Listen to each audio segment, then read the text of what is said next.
A day of presidential mixed signals. Attending the sailing of a Navy hospital ship bound for Manhattan, President Donald Trump said he might impose a quarantine on New York and neighboring states.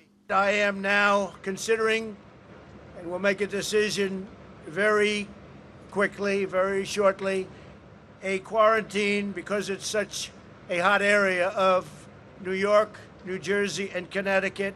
We'll be announcing that one way or the other fairly soon. Trump said he had discussed the idea with New York Governor Andrew Cuomo. Cuomo said he didn't know what Trump was talking about. Has he spoken to you about a quarantine? Have you had any indication that that's a possibility for New York or parts of Connecticut? I haven't had those conversations. I don't even know what that means. Later on Saturday, Trump put out a tweet backing away from the quarantine plan and saying, "I have asked the Centers for Disease Control to issue a strong travel advisory to be administered by the governors in consultation with the federal government. A quarantine will not be necessary." Quarantine or not, New York is enduring dark times. Nurses protested outside a Bronx hospital, saying they haven't got enough protective equipment. We're incredibly frustrated. We know that the federal government can give us these resources. Coronavirus has killed more than 500 people in New York and infected tens of thousands. All across the country, more states are ordering people to stay home, including in Rhode Island. I am issuing a stay-at-home order for all people in Rhode Island.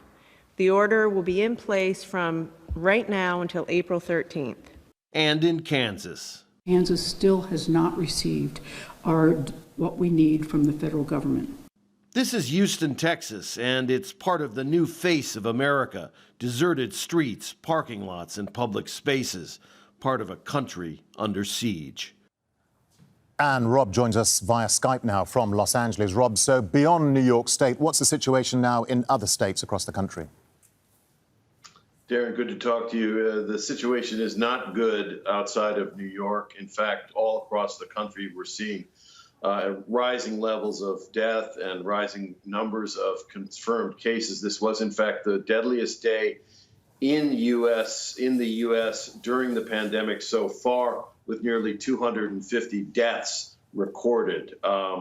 There are outbreaks in places like Detroit and here in California, where the governor and the mayor of Los Angeles say that Los Angeles will be where New York is now in a matter of perhaps 2 or 3 weeks. Chicago is being affected. Philadelphia is being affected. New Orleans is being very badly affected. The number of confirmed cases there doubled over the past couple of days. One of the lawmakers from the state of Louisiana, where New Orleans is the largest city, said that that hospitals would run out of ventilators, respiratory equipment by Thursday of next week. And so, in general, this is spreading very rapidly all across the country. As you heard in the report, more and more states are declaring stay-at-home orders, telling their people to just stay indoors. All the parks here in Los Angeles have been closed. The beaches, the parking lots of the beaches have been closed. People are being told not to go out very far from home. So it is a country shutting down and doing so rapidly with an unknown view towards what's going to happen next. Darren? All right, Rob Reynolds there live for us from Los Angeles. Rob, thank you for the update.